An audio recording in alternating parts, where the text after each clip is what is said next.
Hello, ladies and gentlemen, and welcome again to Syriana Analysis. I'm your host, Kevork Almassian. Thank you very much for tuning in to today's live streaming. I appreciate you all, guys, whether you're watching us on YouTube or on Rumble, and I'm very excited to have with me my friend, Freddie Ponton.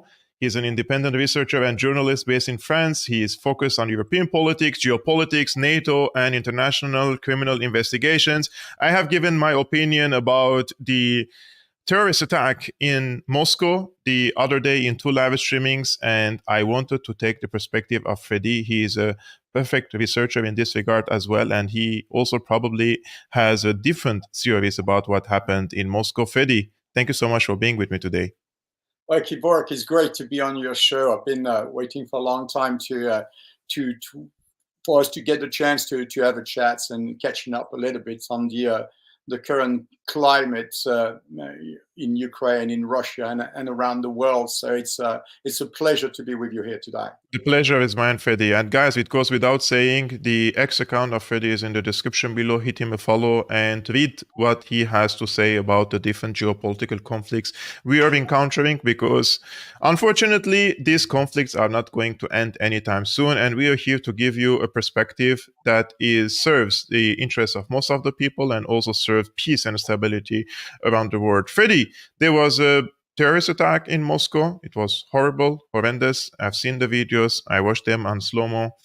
I have given my opinion about it and how there are some inconsistencies and gaps in the American official narrative, and they were very quick in blaming ISIS, not only blaming ISIS, but saying that they are the sole responsible for this terrorist criminal act in Moscow that harvested the lives of tens of innocent civilians, including underage people who never voted and had nothing to do with politics or had opinion probably about what's happening around the world.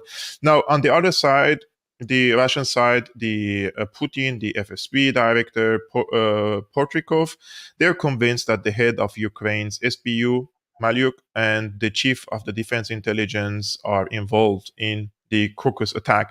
Here, this is when they say involved, I have to deconstruct the term involved, right? Like, I don't think that they mean that they were directly waging this type of warfare against Russia, but involved in terms of recruitment, probably, of these terrorists from Tajikistan. But does Russia rule out the involvement of ISIS-K completely from this scene, or they're saying Kiev security and intelligence units recruited the terrorists from Tajikistan?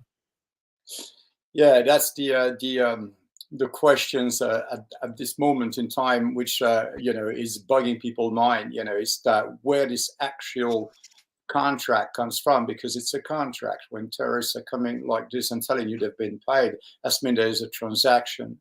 Now, my approach, as you know, is always trying to be very cautious from the get-go as to the level of information, the quality of information that has been provided on the various social sphere, and I have the tendency to come out of that vacuum, that bubble of information that is provided for us, most pre-digested, if you will, because I find it dangerous. First of all, it allows perhaps those that have interest to derail these investigations or to direct people in the wrong directions, to in this small bubble, to be very active and to be very influential, if you will. So the first thing that I did very quickly is to pop out of that bubble and trying to look at my own little knowledge of the areas and the wider areas of, that is, the southern Central Asian corridor, if you will, which we are looking at. So very interesting to be able to refresh your geopolitical economics and historical events that have occurred in this region. And of course, for time constraint, we're not going to dive too much into that. But perhaps I could centralize this, what I'm saying in one perhaps sentence, is that there have been forces since years 2000s that have been very involved in these regions and for one and single purpose, and that it is to destabilize this region, to hinder basically Russia's geopolitical interest in having a say in these regions and protects the economic Yes. interest of this region. So that's what I started my investigations in looking at the interests of these forces, namely the United States and the UK in these regions. What is the relationship of these two countries with countries like Tajikistan, Turkey, and Afghanistan, and of course Ukraine, and to see exactly on how they behave and how they've behaved over the years. And perhaps my story will be able to reconnect with that small bubble that has been provided to us, and at that merger we'll be able to find out the truth. Mm-hmm. And what did you find in the activities of different intelligence agencies, for example, in Central Asia? Let's, if we want to address it from the perspective that in the past 20 years, 30 years, they were active in an area that is, it's called the belt of Russia, or the depth, geopolitical depth of Russia. I mean, the Afghanistan war was one of the reasons to block the Russian access to the Pacific, and then you have the Indian Sea, for example. And now, when they withdrew from Afghanistan, they focused on Ukraine. And we have different jihadi groups, active in different parts of the world, and they're mostly attacking the interests of the American foes, right? In Xinjiang, for example, we have in Syria, in Iraq, and now even in Tajikistan, we have elements coming from Tajikistan to commit such acts in Russia. Yeah, I think we really need to center really the fallout of ISIS for people to be able to connect with this, because otherwise it's too wide and we won't have the time to do that. But primarily, I think what everybody can relate to is the effort of the American to control these regions. And after what happened in Syria, the amount of factions that have come from all the different regions, including Tajikistan, Chechnya, and all these countries have had basically a problem in their own nation, if you will, and that has created a lot of independentists and a lot of basically rebel forces and fighters which were prepared to take their fight on someone else's lands, and that includes Syria. That's what we have, all these crazy. I mean, it really takes a lot of effort to really understand Syria, and especially the north, the northern western side of it, which was controlled by HTS, and of course, where you're going to find characters like Al-Shishani and all these guys. So it's important to understand that these rebel factions, they will not all fight for the same cause. And I think it's very important. Not all of them are actually members of ISIS, like people like Al-Shishani and the AK. These are not people that has anything to do with Al-Shishani. But it is true they're operating in a sphere where a lot of jihadists have some form of allegiance, whether to IS, the Islamic States, or simply to the rebel factions like HTS, which basically have grown their ranks over the years and have themselves fought amongst other rebel groups to gain control of that. So there is an inner war amongst these factions, but all of them are at the end of the day, people that have moved away from their country to fight for a cause they believe in, and that is not up for discussions. Everybody is entitled to believe what they want, and they do what they have to do to survive. And of course, with countries like Syria and ISIS explosion, if you will, after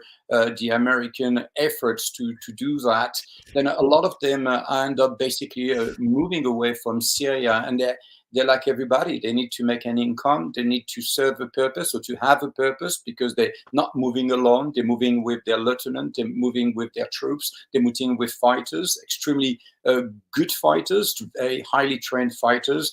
And these people, all they've known probably most of their life since the age of 18, 17 is war.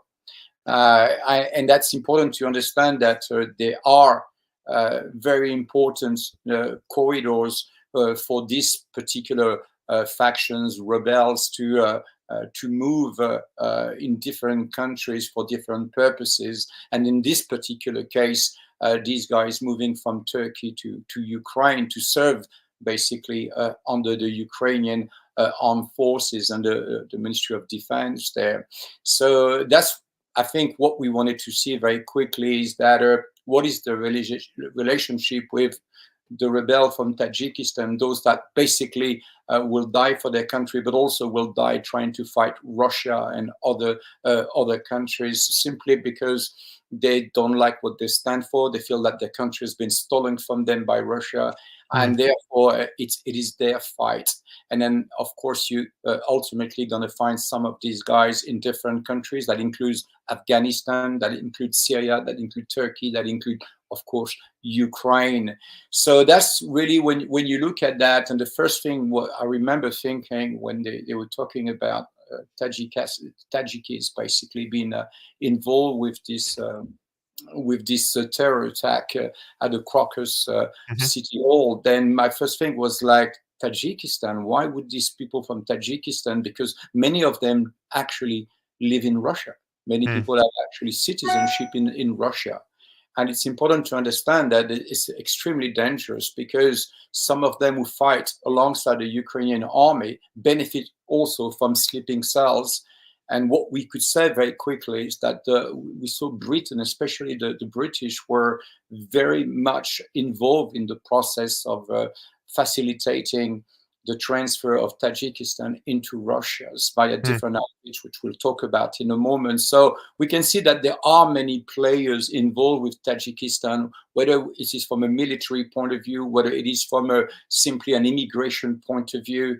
And it's only fair to, when you look at this investigation, to look at what we know rather than what we assume. And you've noticed yourself that the FSB has been very, very cautious about the information that they put out there because it's complex. And from the get-go, we must say this is not an easy one. It is complex, but I think we all have our feelings based on our knowledge, our instinct, as well as an investigators. We have instinct that we've developed over the years.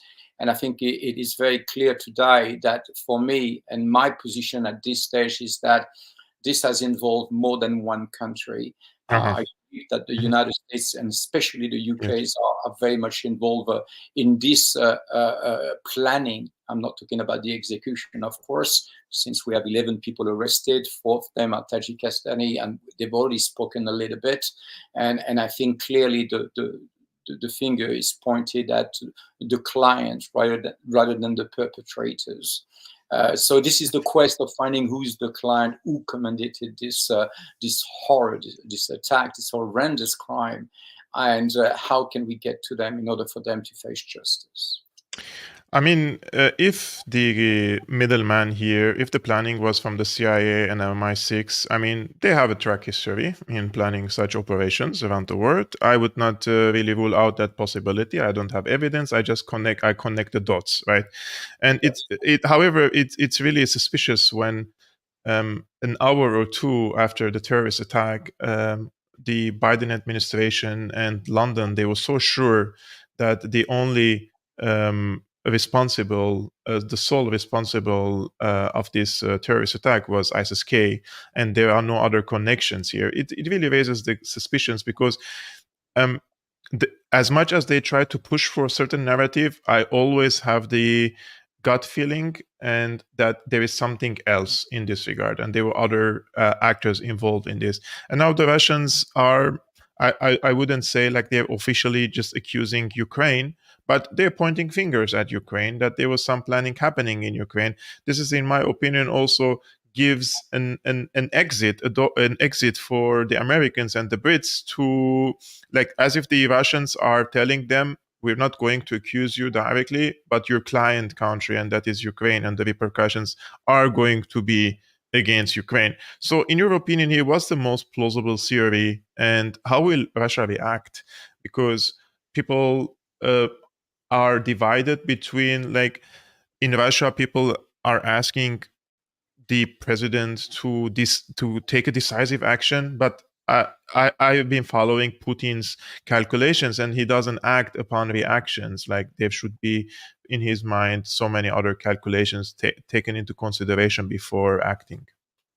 Yes, absolutely. I think to answer your question is that I've looked extensively on the British history in Tajikistan, and they've been extremely involved, as well as the US have been extremely involved in there, especially to fight terrorism and the narcotic business with the border with Afghanistan. So you have no other choice but to very quickly end up with the National Alliance of Tajikistan, what is known as NAT, and you can very quickly see that.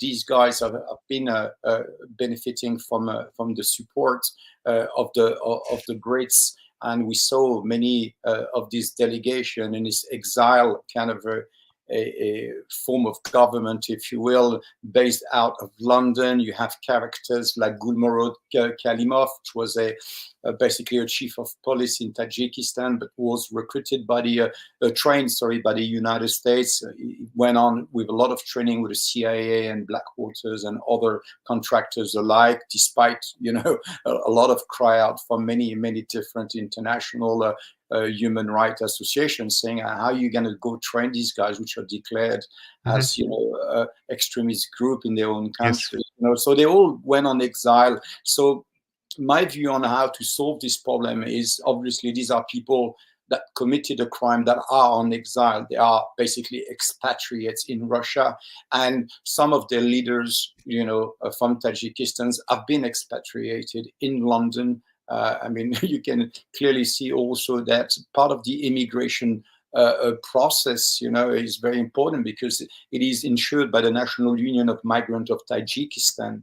So now you're starting to see, all these leaders. Some of them are trained by the CIA and by US contractors. Others have immigrated to London, and some of them even bigger guys like. Probably people will know Kabirov, as well. Kabirov is an important character in this investigation. As I say, he was the chief of police in Afghanistan, and the other guys is Kalimov and Gulmurod Kamilov was someone also very interesting because of his entering ISIS as a deputy commander of ISIS. And if you really look in the history, this is the second, basically, ISIS commander trained by the CIA. So, wow. Starting to realize that, there is really something very bizarre. And if you follow the movement of these guys, you can see that they are actually spending a lot of time in between the UK and also in Warsaw, in Poland. So it's very interesting since Warsaw and Poland has been a bit of the fief for the CIA and the kind of mercenary operation deployed into Ukraine as well. So all the dots are coming together, if you will, and you can start to see that all these people are connected. And it's very important as far as I'm concerned, because as I say, you get on the front line Ukrainian international Legion for the defense and territorial defense of Ukraine fighting inside Russia with Belgorod, and you got all this what is known as the Vlasovites, these Russian volunteer corps, which are fighting in Ukraine against Russia. So these are Russian fighting against Russia for ideology. And inside this legion of Ukraine, you get about 52 nationalities. And of course, you're going to have Afghan, for people from Tajikistan, but with Afghan influence, or there are more Kurd influence, or there are, spend a lot of time in Syria. So you're starting to look at as a kind of a repetitive system over the years, which clearly indicate that Ukraine has become a hub, if you will, a place that accepts basically these guys to come into their country as long as they serve the interest of Ukraine / NATO and the Americans. And that's what's important to see, because you can't get to the CIA or MI6 straight away. There is always a kind of a buffer zone, if you will, and that buffer zone is provided by this outfit, which was appointed by Zelensky, which an international legion in your country to invite countries to come and fight against your enemy. That provides a lot of buffer from a diplomatic point of view, from a legal point of view. So all that is very shady. And then, of course, all these characters that are associated with that even have a past which is very closely linked with the CIA and MI6. Yeah.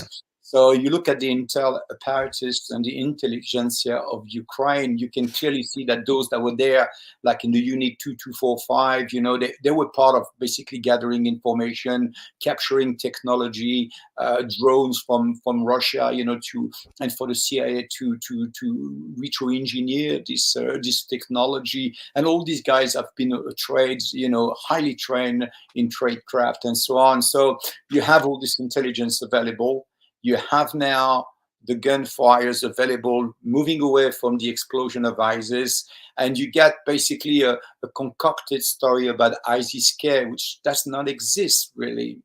We cannot compare ISIS-K with ISIS or Al-Qaeda or Al-Nusra, Daesh. You can't compare that. This is just a bunch of gunfires that have formed a couple of gangs, same that you had, with the HST and all the other gang in the northern western part of Syria. They all really come together, and they all have different interests at hand, but money is very central, as you know. Yes. So what I'm saying here is that there is an opportunity. There is no doubt that MI6 is involved in having since at least 2012, 2016 moved some cells and sleeping cells into Russia's, and they are part with this immigration mechanism to provide money, support, logistics. And as soon, and especially when the counteroffensive became a no-go, if you will, it did not produce, it did not bear the fruit that was expected. And at that time, I think the intelligence community from the West decided that it was time to perhaps redirect the fight against Russia from within. And that's where the cells are starting to become awakened. You can see them traveling between Russia and Turkey, because Turkey is a gateway, which is why Erdogan is coming and is making a lot of noise at the moment, because he wants to show that he cares, that he fights against terrorism, and more importantly, he doesn't want his country to become a kind of a gateway to Ukraine or to other countries. So he has no other choice from a diplomatic point of view to provide and to put his intelligence services at work in order to provide information to the Russian investigation, so that they can track down exactly not only those that organize basically the logistic of this crime, but the real client. And that's very important. And Turkey will play an important role in that too. This was very, very deep analysis, Freddie. I really appreciate that you dived into this in deep. Today, I was reading also an article published by our friend William Van Wagenen. He was also a guest on my channel, and he published this today. He said, Abu Mus'ab al-Zarqawi, notorious terrorist or American agent. And this was, he published it today. I'm sure he was writing it for a few weeks, but for him, it just came at the right time, in my opinion. He said, ranked second on only to Osama bin Laden, the US's most notorious declared enemy during the so-called war on terror, was Jordanian jihadist Abu Mus'ab al-Zarqawi, the founder of Al-Qaeda in Iraq. But a closer examination of Zarqawi's life and his impact on events in Iraq shows that he was likely a product and tool of US intelligence. Neoconservative strategists within the administration of George W. Bush utilized Zarqawi as a pawn to justify the illegal U.S. invasion of Iraq in 2003 to the American public. Moreover, he was instrumental in fomenting internal discord within Iraqi resistance groups opposing the U.S. occupation, ultimately instigating a sectarian civil war between Iraq's Sunni and Shia communities. So, guys, you can go and read the rest of this article. It's amazing how the Americans weaponize these terrorist groups and these terrorists for the sake of the geopolitical or foreign policy goals of Washington, D.C. And what happened basically in Iraq after 2003, for example, people started forming resistance. So how can they break the resistance? They started supporting these genocidal sectarian maniacs in Iraq in order to cause a civil war between the Shias and the Sunnis. So instead of the Sunnis and the Shias Shas and the rest unite against the American occupation, they start fighting among each other. And this is the very, very basic divide and conquer strategy that these Al-Qaeda-minded people were waging in the interests of the United States.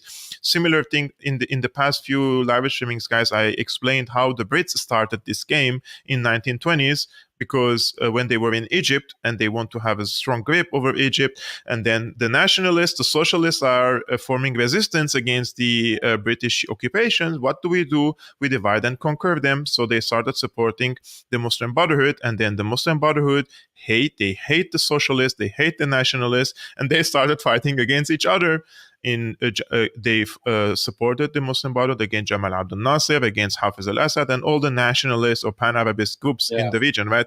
And this is just a very well-known, it's a basic knowledge for the people in the Middle East, those who followed this event. But Freddie, coincidentally, this terrorist attack in Moscow, which was allegedly conducted by ISIS, comes just when Israel is barbarically slaughtering the Palestinians in Gaza, right? Isn't it suspicious and ironic that ISIS doesn't attack Israel, but they are aiming at Moscow at this particular time? And I'm not asking for attacks against Israel of this sort. I despise ISIS. I despise Al-Qaeda. I'm just asking this question, right? They have picked Russia, but not Israel, when Israel is now openly calling for genocide against the Palestinians? Yes, the timing is extremely suspicious, to say the least. Yes, look, the timing, a lot of timings, this is just one example. You can also take the timing of Victoria Nuland, which, announced the departures on, I think, March the 6th or 7th, yes. With Blinken. And then next thing you know, she's in Tuscany, I was on the 13th, on the 14th this month, So I don't know. I thought she's going to be at SIPA, with the Columbia University, lecturing some kids about how to do coup around the world. But she's not. She's still working. The girl doesn't want to go.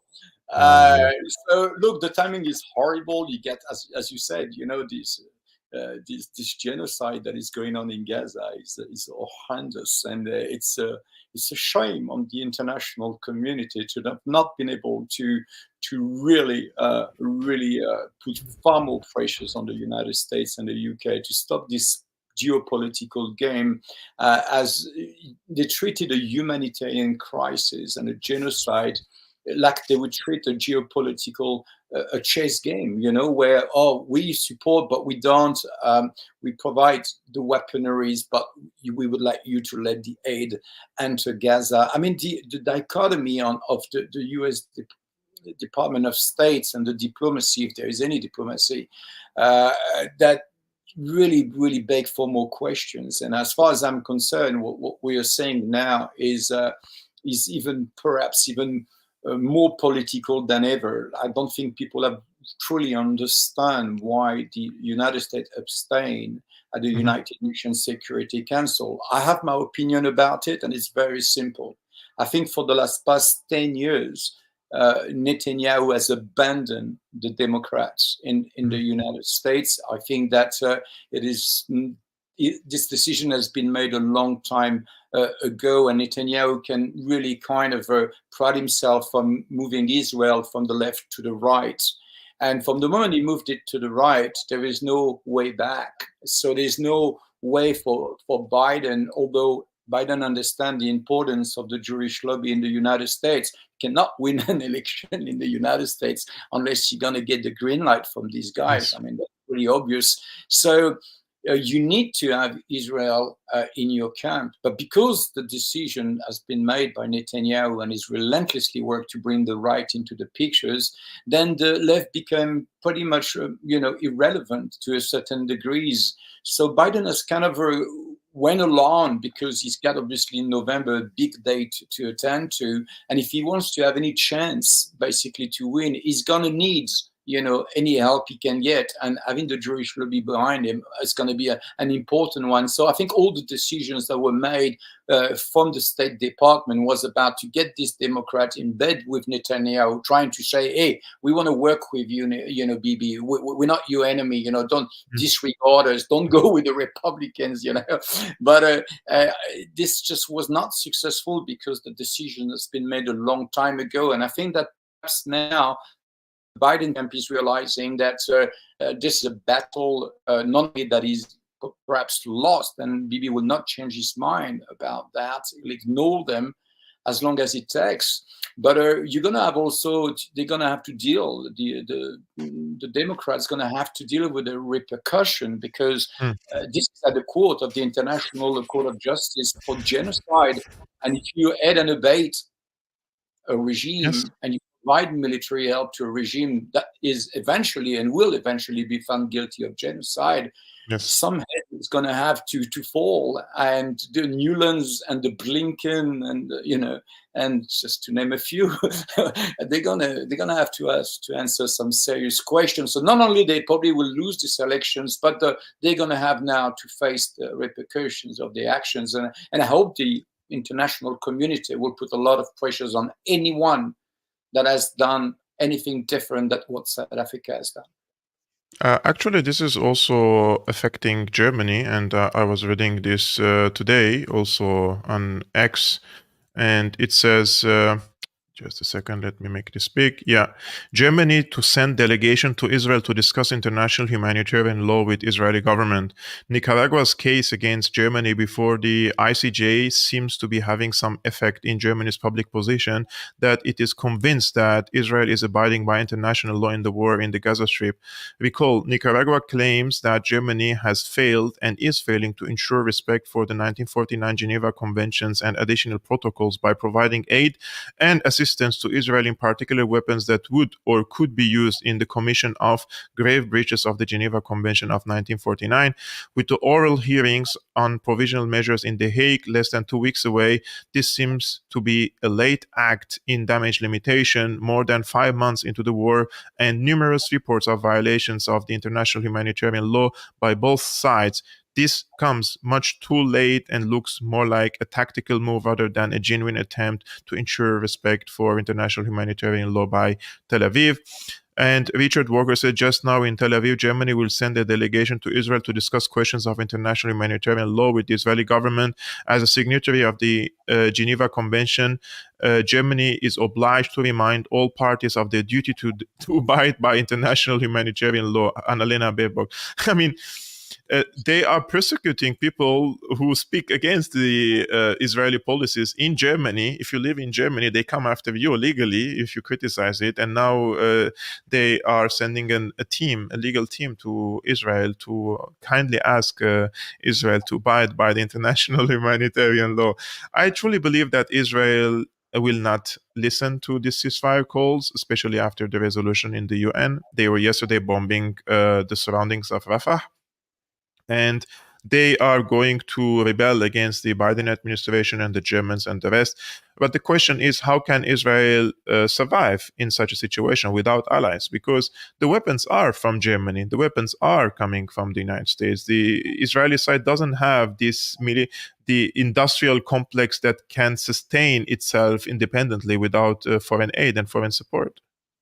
Well, the universal balance is going to take care of that, because of course, a lot of people have wondered why, other factions in Iran, in Lebanon, have not been more kind of involved in this conflict, because from a military point of view, they could have done it. And I don't think that the United States, at least from the deployment they provided, the show they provided, could have really done much to stop that. So I think that there was a strategy from the get-go, as far as those supporting basically the Hamas and the Palestinian cause, that they're going to let them basically shoot themselves in the foot and let Israel do the mistake because they knew Israel. They've known Israel for a very long time. And they know that Israel, with a Bibi Netanyahu at the head of the government, is only going to produce one thing, and that's going to be a major mistake. That's going to be a bad reading of the situation, and that's going to be stubbornness because it's ideology, and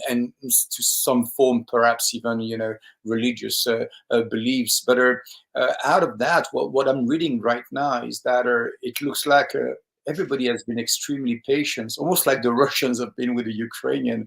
They've let it go. They let them come, make their own mistakes, let the international committee basically get involved in that and show the world what Israel is all about. Now, I'm not saying the Jewish people are about that. That's, I'm talking about Israel. Israel as a state, as a rogue state that has absolutely no problem showing the finger at anybody else in the world and saying, we are continued genocide, because the biggest mistake that a lot of people have done is to say, after the October 7, we got a genocide.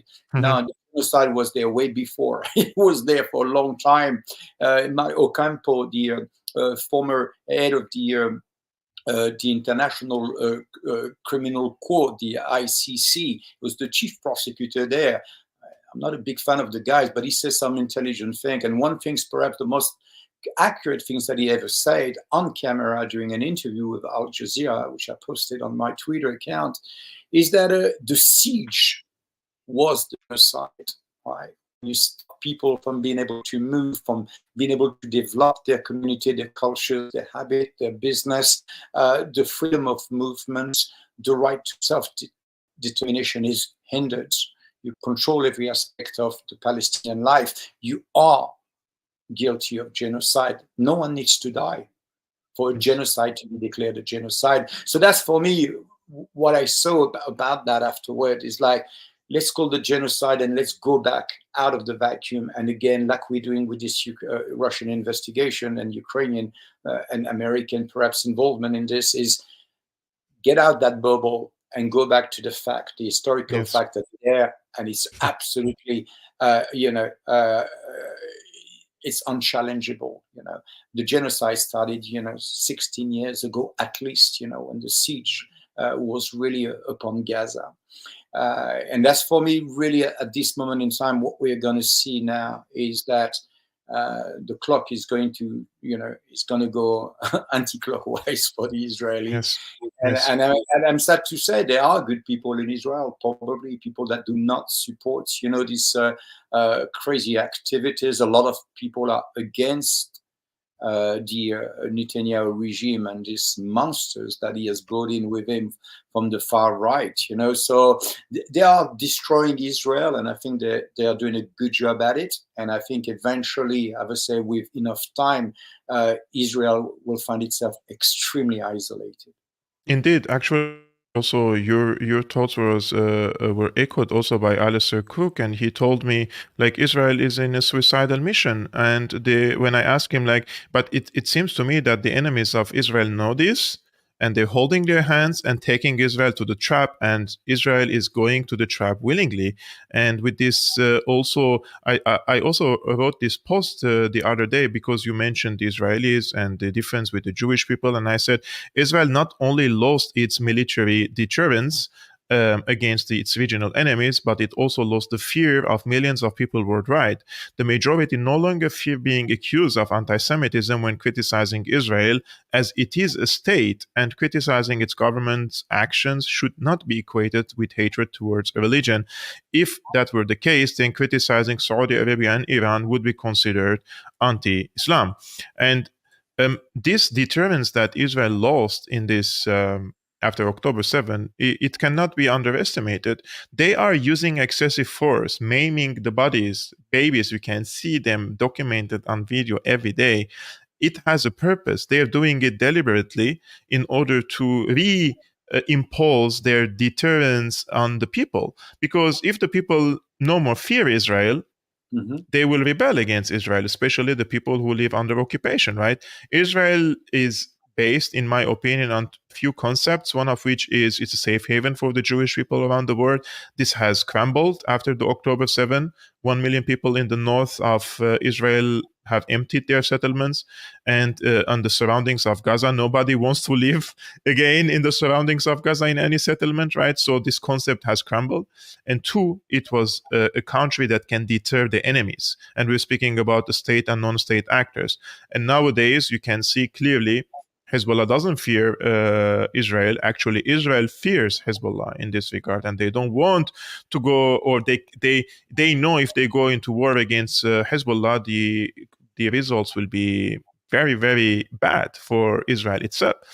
And so what they do is they just focus their efforts on the civilians in the Gaza Strip, killing as much Palestinians they can in order to spread desperation, make it inhabitable for the people. So even if the war is over in the next weeks or months, it won't be a place for humans to live, right? So they would leave. So this is the purpose of it. But as you mentioned, the enemies of Israel are just holding the hands of Israel and like walking with the enemy to the trap without major escalation against them, just showing the world what Israel is really about. And Israel is doing a great job at it, as you mentioned. Freddie, because this discussion in the Middle East is also connected about multipolarity, and now we have this case is also connected to Ukraine, and the Russians and the Chinese are stepping in. But we have another figure, Macron, and you're based in France. I just want to read you some segments of this article that I was reading today in the Bloomberg, and I want your opinion on it. The article says Macron wants to run Europe's foreign policy, but not everyone agrees.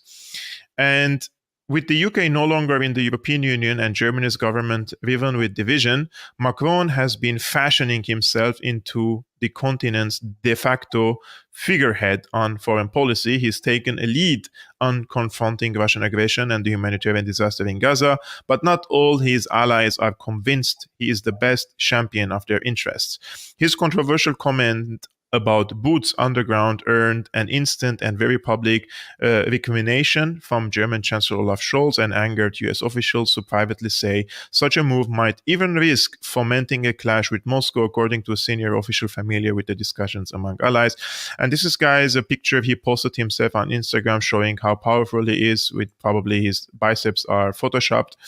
And the article goes by and says, by forcing Berlin to publicly rule out the possibility of sending troops, Macron managed to dispel what lingering ambiguity there had been about the whereabouts of allies' red lines, according to a senior US official. Nor were the comments very smart from the standpoint of operational security, according to separate officials who also spoke to Bloomberg on condition of anonymity, especially given that several countries already quietly have some personnel in Ukraine. It to be honest, surprised me that Macron was the one who took this position, hawkish position. A few months ago, he was speaking about we need to have our European independent security policies, and we have to not be in the same bed all the time with the United States. And all of a sudden, he becomes more hawkish than the Americans themselves in terms of troops underground, boots underground in Ukraine. Does he really know the repercussions of this, or this is just a hawkish talk? I think personally, this has to do more than just Macron. I think people giving Macron too much credit. After all, he's just the president of France, as we know. There is more than that to be able to push for such a narrative. And like the United States, we have a large camp of neocon, and that's sitting in our Ministry of Foreign Affairs, and they have been pushing. The Cato has been pushing for this kind of politics for a very long time. So you got the warmongers, you got obviously the private interest with the industrial military complex in France. Even if it's small, it's still in billions. We're still selling a lot of weapons and jet fighters around the world. So there is a complex, there is an economy there, and there are people that basically benefit from this economy. So as I say, when Macron talks about military, you also have to talk about the financing of this economy. Mm-hmm. Because at the end of the day, Macron is not a diplomat. So whatever he says on foreign policy, I'm trying to, Mm-hmm. what do you know? But as a banker, then I start to listen because he knows how things works inside. So, he's constantly, asking for more money, creating debt, get the European Investment Bank, to get all the money behind whatever it is. This time, maybe the flavor of the month is military, and let's get some more military going on. But really, from a purely realistic analysis of the French military and their ability to play any kind of a consequential role in Ukraine, it's just simply ludicrous. We have 1,500 troops, I think, in Romania under Operation Eagle. We apparently, according to the Russian latest report, we are in the process of deploying 2,000 more troops at the border. But even that, if you look at the equipment that we have provided to the Ukrainians since the beginning of the conflict, you're really starting to deal with everything that we provided to Ukraine. Has it made any difference whatsoever? Yes. Zero. From a military point of view, it's achieved nothing. We've given 40% of our military shells, 155 millimeters, to the Ukrainians. Wow. If we had a conflict, we'll last 3 days. We can produce about 20,155 millimeter shells per year. That's what you need to fight Russia. And you will basically do that and spend that kind of shells, in 4 days. The Russians produce 250,000 a month. Wow. You just, I think there is a complete detachment with the reality. But this is what the progressists are all about. As you say, one day they're going to tell you, let's go to to diplomacy, let's try to go to negotiations, let's talk about peace. And then 3 weeks later, an opportunity arises. Someone is weak, maybe in the United States, which is what's happening at the moment in the US. Macron sees an opportunity. There is no bad crisis. It's just how can you weaponize this opportunity to gain personally? We have the European, obviously, elections looming for June. Macron camp is not doing great. It's about around 17%. You get the far right at 29%. Yes. And guy like Glucksmann's coming up on the third position. I mean, what are the odds? So at the end of the day, politically, nothing is really making sense. Talking about foreign policy when you're a member of the European Union, it's ludicrous. That's the first thing we've lost, apart from the control of our border and our money when we joined the EU, is we lost our ability to control our foreign policies. So for him to come out and want to be the big foreign policy guy in Europe, I would say yes, but not in France, in Europe. And not also in Berlin. Apparently, this is going to be more, as you said, in the European Union. And Ursula von der Leyen, she's pretending to be the chief of the foreign policy of the EU, although she's not. And it's not in her job description, and she's not elected. And it's imposters. Yeah. That's what they are. Yeah, in Arabic we say it's a big cocktail. It's like everything is mixed. It's like you don't know who is what, and you don't even know if they mean what they say, and if they know the meaning behind what they say. Some of the politicians in Europe, they strike me, and I read their statements, and I really truly wonder if I was the Russian president or the Russian foreign minister, and when I read this statement, do I take it in its words? Do they really mean it, or do they really don't know what does it mean? What is the meaning behind this? Because they're so incompetent, so many of them, that you can't really build your policy upon just their statements, and they're just flip-flopping every day, and they're changing their red lines every 2 days. So it's a really difficult situation. God help us and help the people here in Europe and Russia as well. Yeah, absolutely. Look, the way I look at Russians, they don't look very intimidated, to my knowledge, and from what I can tell. I mean, you got NATO literally at your border. You got all these NATO countries sending weapons, money. They've done everything that is you could imagine, and nothing has worked. Russia's economy has gone better, stronger, and the results on the battlefield just speak for themselves. And I think after the conquer of Avdiivka, I think we're going to see very quickly the Russian troop moving towards the Dnieper.